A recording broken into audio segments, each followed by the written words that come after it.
Hi friends, ഇത് കണ്ടോ?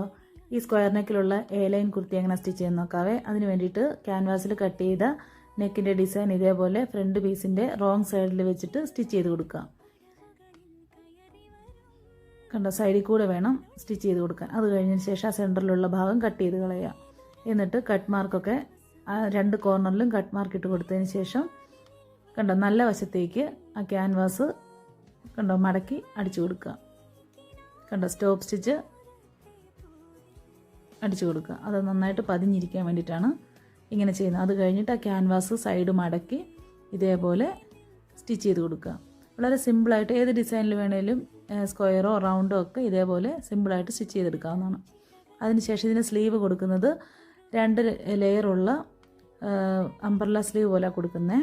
Short സ്ലീവാണ് കൊടുക്കുന്നത്. 2 ലെയറായിട്ടാണ് കൊടുക്കുന്നത്. അതിനുശേഷം ഇത് കണ്ടോ, 2 ലെയറായിട്ട് സ്റ്റിച്ച് ചെയ്തെടുക്കുക. അതിനുശേഷം കണ്ടോ ഷോൾഡറിൽ അറ്റാച്ച് ചെയ്ത് കൊടുക്കുക. വളരെ സിമ്പിളായിട്ട് പെട്ടെന്ന് ചെയ്തെടുക്കാൻ പറ്റുന്ന നല്ലൊരു ഡിസൈനാണ്. സ്ലീവ് അറ്റാച്ച് ചെയ്ത് കൊടുത്തതിന് ശേഷം അതിൻ്റെ പുറമെ ടോപ്പ് സ്റ്റിച്ചും കൂടെ അടിച്ചു കൊടുക്കണേ. അപ്പോൾ നല്ല ഭംഗിയായിട്ട് തയ്യൽ തുമ്പൊന്നും കാണാതെ നല്ല നീറ്റായിട്ട് സ്ലീവ് ഇരിക്കുന്നതായിരിക്കും.